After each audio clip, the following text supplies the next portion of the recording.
Bueno, tengan todos un feliz sábado, feliz y fresco sábado.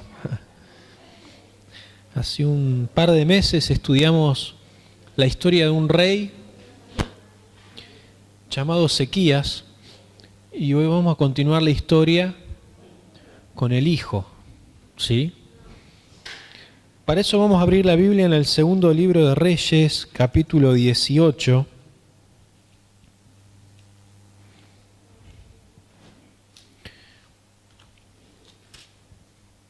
Haciendo un breve repaso, sí, el capítulo 18 del segundo libro de Reyes nos habla de Ezequías. El versículo 2 dice que comenzó a reinar cuando tenía 25 años, que reinó en Jerusalén 29 años y que fue realmente uno de los mejores reyes que tuvo el pueblo de Dios, porque se ocupó de quitar toda la idolatría, ¿sí? Tanto del pueblo como del propio templo. Fue quien reparó el templo, las puertas, las grietas, y comenzó de nuevo los cultos, la adoración, a celebrar la Pascua. Y el versículo 5 dice que en Dios puso su esperanza, ¿no? Y que fue por eso que ni antes ni después de él hubo otro rey similar, porque siguió a Dios y no se apartó en ningún momento. Y eso fue lo que marcó la vida de Ezequías. Pero claro está, ¿no? En los periodos finales de su vida, Ezequías sufre una enfermedad grave en la cual el profeta Isaías, por palabra de Dios, le dice que tenía que ordenar su casa porque iba a morir, ¿no? Y bueno, él realmente, como cualquiera de nosotros, si recibe un mensaje así encima de Dios, se largó a llorar, ¿no? Y en eso que el profeta Isaías se iba de la casa habiendo dado el mensaje, Ezequías llorando le pide a Dios, le ruega que lo sane, ¿no? Y que recuerde todas las cosas buenas que él había hecho y su fidelidad. Y tan rápida fue la respuesta de Dios que todavía Isaías no se había ido. Y llega la respuesta de Dios, ¿no? Y le dice: Isaías, tienes que volver y ahora decirle lo siguiente, ¿no? Que va a tener 15 años más de vida. Así que bueno, fue el mensaje que recibió Ezequías de que Dios le otorgaba 15 años más. Y durante esos 15 años por lo menos suceden dos cosas que siempre dejan la duda que si lo mejor era que hubiese aceptado la voluntad de Dios, ¿no? Porque dentro de esos 15 años, una de las cosas que sucede es que vienen los asirios interesados, ¿no? Por cómo es que Ezequías se había curado, cómo estando al borde de la muerte ahora estaba completamente sano. Y eso era una oportunidad manifiesta, magnífica, para poder predicarles, para poder presentarles a Dios y decirles que fue Dios quien le había dicho que se iba a sanar. Pero lejos de eso, vio una oportunidad para mostrar a todos ellos los bienes que tenía, las posesiones, y les hizo un tour, ¿no? Por todo el palacio y por el templo y mostrándole, las riquezas que tenía. Eso fue motivo para que tiempo después los asirios invadieran en más de una oportunidad y se llevaran todo eso, ¿no? Y en esos 15 años nace Manasés, de quien hoy vamos a hablar, ¿sí? Si nosotros vamos al capítulo 20, ahí encontramos la enfermedad, ¿sí?, de Ezequías. Encontramos que recibe a los enviados de Babilonia. El versículo 20 del capítulo 20 nos habla de la muerte de Ezequías y que en su lugar comenzó a reinar Manasés. Si seguimos con la lectura, ya en el capítulo 21 dice que tenía 12 años Manasés cuando subió al trono, lo que es muy fácil de saber, que si tenía 12 años cuando subió, evidentemente en esos últimos 15 años, ¿sí?, fue que nació Manasés. A los 3 años de la enfermedad, si uno puede sacar la cuenta, llegó a tener este hijo, ¿no?, que reinó 55 años, mucho, pero que hizo lo malo ante los ojos de Dios. El versículo 3 dice que Manasés reedificó todo aquello que su padre había destruido, que con tanto trabajo le costó erradicar del pueblo de Dios. Manasés fue el encargado de empezar a colocar altares, y la Biblia utiliza una expresión, en cada rincón de Jerusalén. Llenó a la tierra de idolatría. Manasés estaba destinado a ser un gran rey. Manasés había sido hijo de uno de los mejores reyes del pueblo, y todos estaban esperanzados en que él continúe esa buena obra, esa restauración, esa reforma. Podríamos decir que tenía todo a favor para poder continuar, ya tenía el camino allanado. Su padre le había dejado un gran legado, pero lejos de eso, terminó siendo uno de los peores. Otra vez la historia bíblica nos enseña que cada uno es libre de escoger el camino que desea, que yo puedo tener buenos padres, pero eso no me garantiza tener una buena vida, ni mucho menos la vida eterna, que puedo tener unos malos padres, como era el caso de Ezequías, pero hacer las cosas bien. La Biblia nos declara que cada uno es el que decide, ¿sí?, qué camino escoger. Y la historia avanza y sigue diciendo que Manasés se desvió del plan de Dios, en absoluto, ¿no? Si leemos el versículo 6, dice que pasó a su hijo por fuego, se dio a observar los tiempos, fue agorero, instituyó encantadores, adivinos, multiplicando así lo malo ante los ojos de Dios y provocando su ira. El versículo 7 dice que puso una imagen de Acera, ¿sí?, más conocida como Astarte, que era la diosa de los fenicios, pero la construyó dentro del propio templo, ¿no? Y en aquella oportunidad, hace 2 meses, hablamos de la forma en la que se le rendía culto a esta diosa, ¿no? Se mantenían relaciones con todas las personas, había y por haber, no importaba la edad, si eran familiares, realmente era un desastre, ¿no? Entonces, uno se puede imaginar cuán bajo cayó el pueblo de Dios con Manasés. Un hombre que nació por providencia divina, porque si no fuera por la bondad de Dios, Manasés no iba a nacer.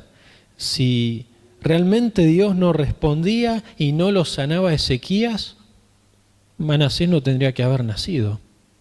Pero sin embargo, por la providencia de Dios, por sanar a Ezequías, es que ahora tiene la oportunidad Manasés, llega a la vida, nace y comienza a trabajar, pero lo hace de una manera despiadada. En varias oportunidades dice el versículo 8 que fueron los profetas los quienes, a través, ¿sí?, de Dios, los profetas le hablaron tanto a él, al pueblo, para que se arrepintiera, para que pudiese volver a los caminos de su padre, a los caminos de Dios, pero en todas esas oportunidades él no lo escuchó, ¿no? Incluso hay historiadores que dicen que fue él quien mandó a matar a Isaías, ¿no? Y uno dice, qué barbaridad, ¿no? Porque fue Isaías el que fue a su padre a darle la primera mala noticia, pero después la buena. Y él, sin importar el mensaje ni toda la historia, mandó a matar a Isaías de una forma realmente horrenda, ¿no? Y bueno, varias oportunidades iban los mensajes, iban los profetas, en esta última instancia ya los mataban.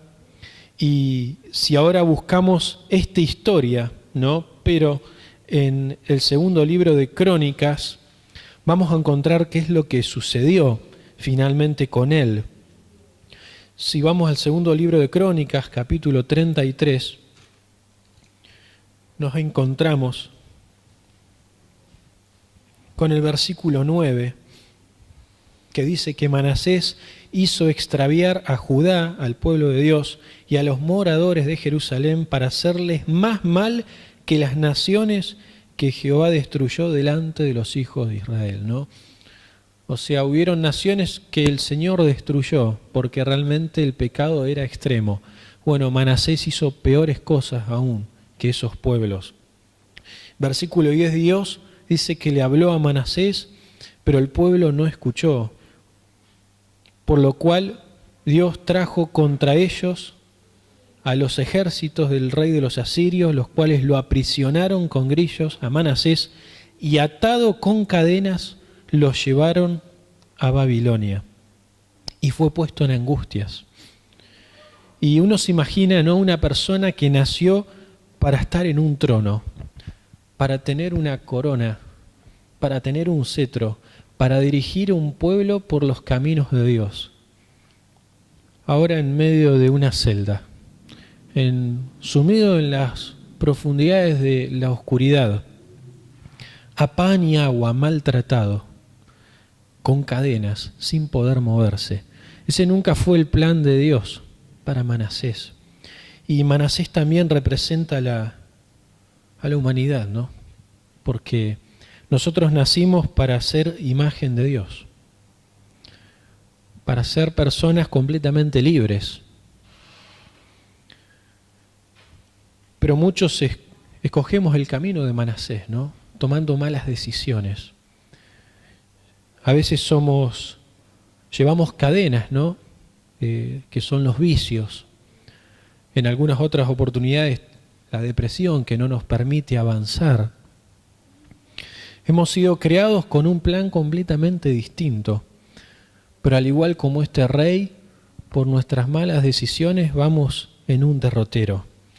La historia es fascinante porque el versículo 12 dice que aun cuando estaba en angustias, en el peor momento de su vida, cuando parecía que no había escapatoria porque estaba preso, encarcelado, tenía grillo, cepo, atado, dice que oró a Dios humillado grandemente en la presencia de Dios. Y que habiendo orado, el Señor escuchó su oración y que lo restauró a Jerusalén. La Biblia no dice cómo. No nos dice si hubo un milagro, cómo fue la situación en la que Él vuelve. Lo interesante es que Él vuelve y que encima Dios le restaura el reino. Él termina siendo rey nuevamente. Cuando uno sigue la lectura ve todo lo que Él ahora trata de hacer. Manasés ahora empieza a limpiar a Jerusalén de todos esos altares que había construido, a destruirlos, a tirarlos abajo. Pero claro está, hubo gente que se perdió, hubo gente que no volvió como él, hubo gente que por sus malas decisiones en tiempos pasados, ahora cuando Manasés había vuelto al Señor, se había consagrado y estaba haciendo las cosas bien, bueno, esa gente no volvió. Tristemente se perdió. Pero lo hermoso de esta historia es que Dios le dio una segunda oportunidad. Quizás cualquiera de los que estábamos acá, si integráramos la junta aquel día, votábamos en contra, ¿sí o no? No, este hombre ya tuvo muchas oportunidades, miren lo que hizo, cómo dejó al pueblo, un desastre. Está bien ganado que se quede ahí perpetua. Hay que darle la espalda. No hay que visitarlo. Mucho mal nos hizo. Pero no es así como el Señor actúa, ¿no? El Señor piensa y dice, bueno, vamos a dar una oportunidad. Pero claro, el Señor conoce el corazón. Y el Señor sabía que ya había un cambio en él, aún estando preso. Y lo que nos enseña la historia es que siempre hay una segunda oportunidad con Dios. Que no importa lo que hayamos hecho, si es que hay un genuino arrepentimiento. Si es que mi arrepentimiento es verdadero, ¿no? Justo en la semana estudiábamos con Facundo acerca del perdón y hablábamos de que para que haya un perdón, primero uno tiene que reconocer el error, primero tiene que reconocer que es pecador, que esto que hice está mal. En segunda instancia, hay que dar lugar al arrepentimiento, que no es solo un mero sentimiento, ¿no? Porque el arrepentimiento en el original es volverse del mal camino, o sea que esto implica mucho más que un sentimiento, ¿no? Una acción. Es dejar de hacer aquello y empezar a cambiar, ¿no? Y finalmente la confesión. Todo eso ocurrió en Manasés, estando allí preso. Ahora, la historia, sí, termina diciendo, versículo 20, que durmió Manasés con sus padres y que lo sepultaron en su casa y que en su lugar reinó otro hijo, ¿sí? Amón. Manasés pasó, la historia de Manasés pasó, pero sí nos deja esa enseñanza, que el Señor tiene poder para restaurar nuestra vida, que nosotros podemos encontrarnos en la peor situación de nuestra vida, hasta presos, y es Dios quien puede restaurar nuestra vida. No existe una persona que esté tan degradada por el pecado que Dios no la pueda restaurar. No hay un problema que sea tan complejo que Dios no lo pueda solucionar. No hay una enfermedad que sea tan grande que Dios no la pueda sanar. Ahora, Dios no puede hacer nada si es que yo no lo busco a Él y no me arrepiento.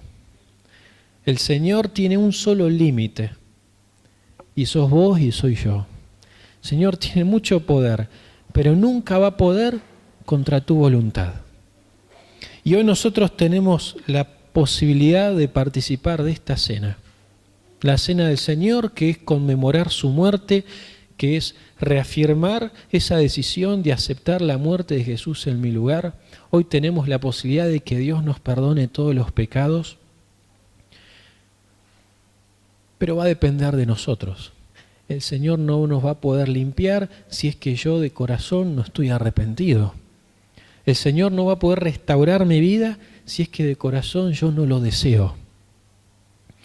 Quiero que podamos compartir un texto, ¿sí? Un texto bíblico allí en Isaías capítulo 1, versículo 18.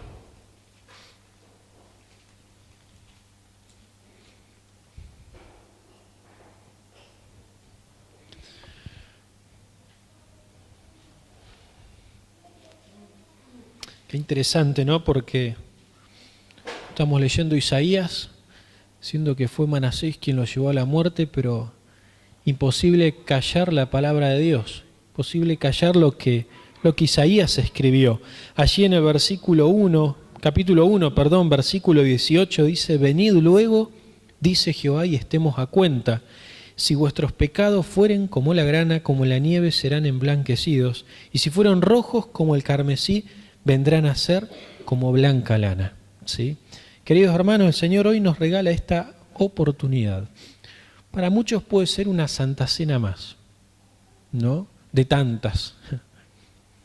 O puede ser una en la que realmente haya una bisagra, ¿sí? Hay un antes y un después, como lo hubo en la historia de Manasés. La pregunta es, ¿será que tengo que caer tan bajo, ¿sí? como la historia de Manasés para reaccionar? Creo que no. ¿Será que necesito pasar tantas adversidades como para reconocer que no tiene sentido vivir sin Cristo? Creo que no. Entonces es más que propicia esta oportunidad que Dios nos regala, ¿sí? De poder participar. Y siempre hablamos y decimos que el rito de humildad, el lavamiento de pies, no tiene mérito alguno a menos que hagamos una preparación, a menos que podamos restaurar las relaciones si es necesario hacerlo, a menos que podamos elevar una oración a Dios pidiéndole perdón y agradeciendo la oportunidad que el cielo nos regala. Si les parece, podemos hacer una oración, ¿sí? Para poder pasar al lavamiento de pies. ¿Nos ponemos de pie?